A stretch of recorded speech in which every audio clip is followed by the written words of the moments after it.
همه شما همراهان و دوستداران کانال تنتنانی. امروز خدمت شما دوستان عزیز هستیم با یک برنامه متفاوت از اون جهت که امروز در کنار آبهای گرم و نیلگون خلیج فارس این برنامه رو خدمت شما تقدیم می‌کنیم.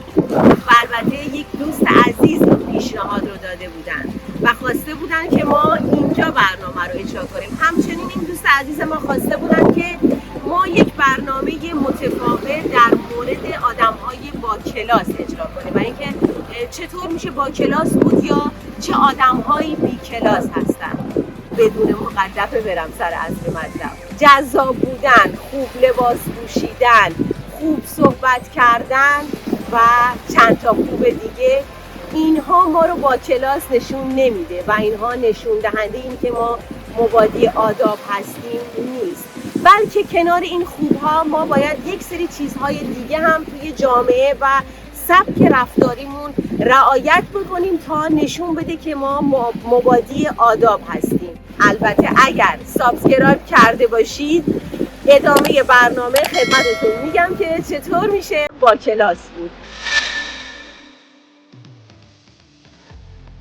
واقعیت اینه که آدامس جویدن دوستان اصلا کار بدی نیست، ولی جاهایی که ما رو نمیشناسن و ما اونجا برای اولین بار حاضر شدیم، اگر آدامس بجویم از ما یک فرد لاابالی توی ذهن خودشون ترسیم میکنن.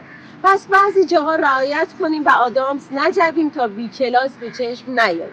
پس آدامس چند جا نمیجویم. یکی اینکه تو مجلس ختم دیدین، پس توی مجلس ختم آدامس نجو، توی جاهای اداری نجو، سر کلاس درس دانشگاه. دوم جاهایی که برای اولین بار شما حاضر شدین، اولین بار شما رو دارن میبینن. و سوم و از همه مهمتر، کجا آدامس نجویم؟ بله، جایی که ما برای اولین بار با یکی قرار گذاشتیم میخوایم که یک اثر مستقیم روی اون بذاریم، با صحبتامون روی اون تاثیر بذاریم. کسی که قرار شریک عاطفی ما بشه، کسی که قرار پارتنر ما بشه، یا کسی که قرار شریک کاری ما بشه، یه کاری رو با اون شروع کنیم. نگران نباش، آدامس نجو. با آدامس جویدن نگرانی حل نمیشه. اینجا آدامس نجو، خلاص. یکی از ویژگی‌های یک آدم آدابدان و با کلاس به موقع سر قرار حاضر شدنه. اینکه ما مدام سر قرارمون دیر حاضر بشیم. این کار رو نکنین، این اشتباه رو مکرر تکرار نکنین. دیدین بعضیا مدام دیر میرسن سر قرارشون و عذرخواهی میکنن.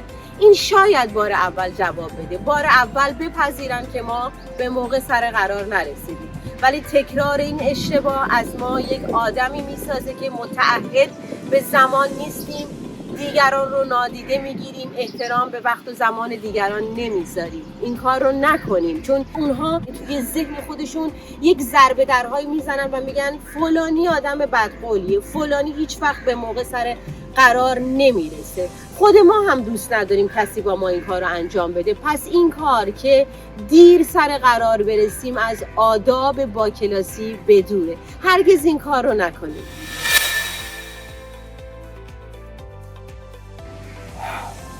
بله، موقع خمیازه کشیدن دستتون رو جلوی دهنتون بگیرین. نکنین که خمیازه بکشین و دستتون جلوی دهنتون نباشه، تا ته حلقتون پیدا میشه. این کار اصلا منظره خوشایند به صورتتون نمیده. اگه باور نمیکنی حرف من، یه توکه پا برو جلو آینه ببین چه منظره ناخوشایندی به چشم خودت میبینی. امتحانش مجانیه. اگه قبول نمی کنی همین الان برو جلو آینه، دهن باز، خمیازه بکش. توی صحبت کردنمون از کلمات نامانوس استفاده نکنیم. تاثیرگذار بودن صحبت ما هیچ ربطی به این که ما توی حرف زدنمون از کلمات قلم به سلمه استفاده کنیم ربطی نداره. ساده صحبت کنیم اما شیوا و درست صحبت کنیم تا مخاطب ما که روبروی ما هست تأثیر بسزایی از صحبت‌های ما بگیره و حس احترامش برانگیخته بشه. خیلی ساده صحبت کنیم. این موردی که دارم میگم در مورد به کار بردن کلمات انگلیسی توی محاورات فارسی هم صدق میکنه. دیدیم بعضیا یه چند مدت که میرن خارج از کشور شروع میکنن به استفاده از کلمات انگلیسی لابلای حرف زدنشون. البته این نباید رو من دارم میگم و حالا میتونید شما استفاده کنید، ولی اینکه من دارم میگم که کلمات انگلیسی رو نباید تو محاورات فارسی به کار برد، اینه که هر جایی جاش نیست. یاد بگیریم کجا استفاده کنیم و به موقع استفاده کنیم. و روی صحبت من اتفاقا با اون آدمی نیست که توی یک سرزمین دیگه دنیا آمده و زبان مادریش رو خوب بلد نیست صحبت کنه. اتفاقا اون آدم همیشه سعی میکنه زبان مادریش رو حفظ کنه، پاس بداره. اون آدم اگر احیانا لابلای صحبت کردنش یه 2 تا کلمه انگلیسی هم به کار برد، هیچ مانعی نداره. اتفاقا احترام آدم‌های اطرافش رو هم برانگیخته میکنه. خیلی هم آدم محترمی هست.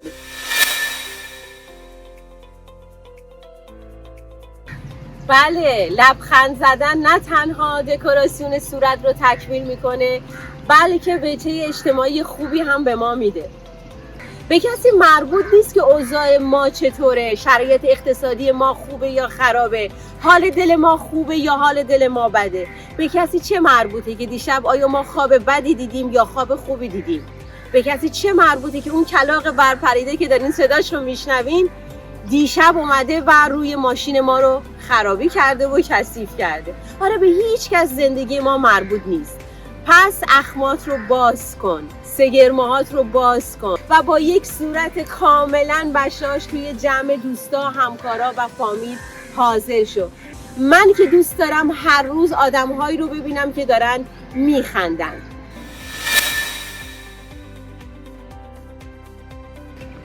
ریلکس باشیم، اشکالی نداره که ریلکس باشیم، ولی نه اینکه روی مبل ولو بشیم و هر جا رفتیم خودمون رو شلخته وار بندازیم و اگه باد گلویی هم از گلومون اومد بیرون رهاش بکنیم و بگیم که چی؟ ما خیلی آدم راحتی هستیم، با همه صمیمی هستیم. نه جانم، اینجا این کار نمیده. اینکه ما بخوایم خودمون رو صمیمی نشون بدیم و هر حرکتی بزنیم اصلا جواب نمیده. توی جمع رعایت کنیم، حال بقیه رو دگرگون نکنیم. این مورد در مورد استفاده از کلمات نابجا هم صدق میکنه. توی جمعی که نشستیم به بهانه صمیمی بودن فحش ندیم، توهین نکنیم، کلمات سخیف استفاده نکنیم. دوست داری در مورد دیگران فکر کنن که تو آدم بی‌ادبی هستی، قضاوتت کنن؟ هرگز دوست نداری. پس این کار رو انجام نده.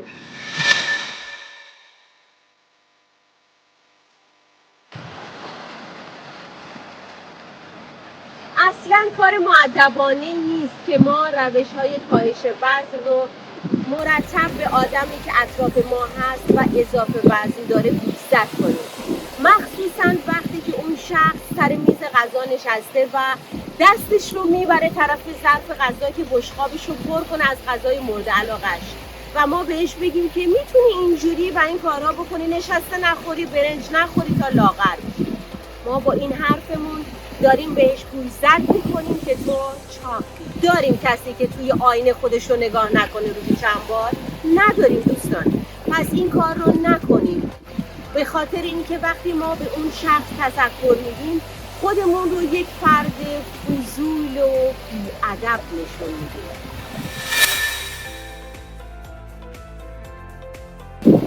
خوشبو شو، خوشبو و خوشبو مثل یک دسته گل نشستی وسط جمع، منتها همش سر توی موبایل و داری چت میکنی، یا اینکه هر چند دقیقه یک بار باز هم سرتو میکنی توی گوشی و به گوشیت نگاه میکنی. حتما میخوای بگی که من زیاد اهل صحبت کردن و اظهار نظر کردن با دیگران نیستم. خب نباش عزیز من، بشین گوش کن حرفای دیگران رو، این خیلی بهتره و به نفعته.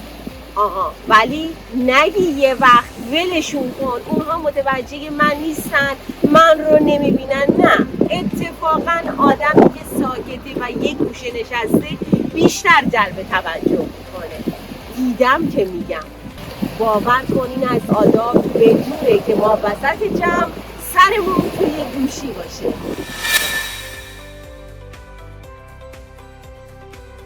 وقتی که یک متن یا یک پیام پر از غلط املایی رو میبینی یا زیر یک پست می‌بینی که یک پیام نوشته شده و پر از غلط املایی هست، اولین چیزی که به ذهنت میخوره چیه؟ آیا در مورد اون نویسنده فکر میکنی که یک آدمی هست که آگاه به مسائل و ادبیات هست و آیا آدم باسوادی هست؟ مطمئنم که اینطور نیست. پس خودت هم دقت کن و غلط تایپی نداشته باش. اگه داری میری زیر یک پست عمومی مطلبی مینویسی، دقت کن و اون رو تصحیح کن و دوباره برگرد و نگاه کن که غلط املایی نداشته باشی. دیدین بعضیا مرتب میگن من صرف این که میخوایم خودمون رو اجتماعی نشون بدیم و ما بگیم که همه چیز میدونیم، آگاه هستیم به مسائل روز و آگاه به همه چیز هستیم. توی هر مطلبی نگیم من، توی هر مطلبی اظهار نظر نکنیم. تا کسی صحبت کرد ما فوری نپریم وسط و مداخله بکنیم. میدونی قدیما به همچین آدمی چی میگفتن؟ به همچین آدمی میگفتن نخود هر آش. الان میدونی بهش چی میگن؟ برای ما بنویسین که بهش چی میگن. هر چقدر که خوش برخورد و مهربون و همه چی تمام باشی، اما آداب معاشرت ما نقص داره وقتی که سرمون رو زندگی دیگران کرده باشیم. واقعا کنجکاوی های بیجا از ما یک آدم فضول و از آن مردم. به ما چه ربطی داره که فلانی حقوقش چقدره، فلانی ماشینش رو چقدر خریده، لباسش رو از کدوم مرکز خریده. اینجور صحبت کردن و اینجور اظهار نظر کردن و این سوالات بیجا درسته که حس کنجکاوی ما رو ارضا میکنه، ولی از ما توی نظر دیگران یک آدم فضول و بی‌ادب و غیر مبادی آداب نشون میده. از ما گفتن. میخوای موقع غذا خوردن دور بریا، فامیل، اطرافیان و همکارها میز غذا رو ترک نکنن، با دهن بسته غذا بخور. این رو من دیدم که دارم میگم که باید با دهن بسته سر میز غذا رو نوش جان کرد. باشه دوست داری از غذا خودت لذت ببری، ولی آیا با دهن باز کار درستیه؟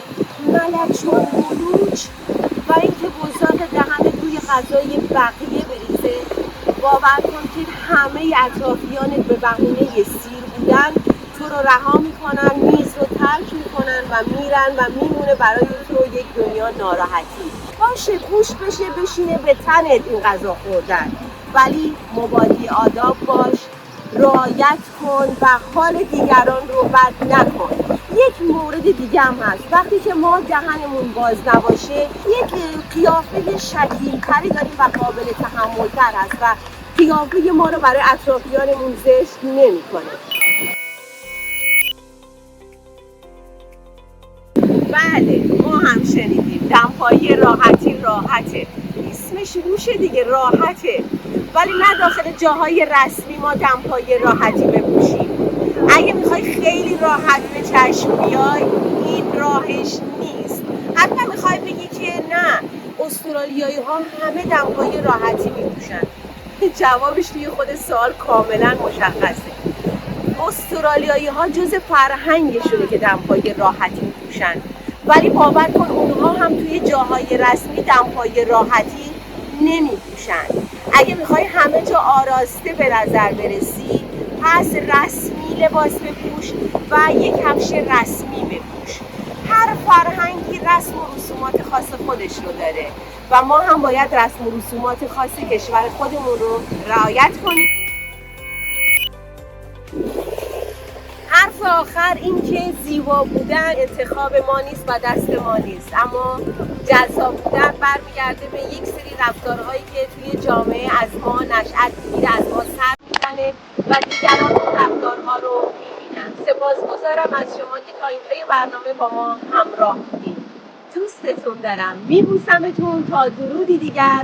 بدرود.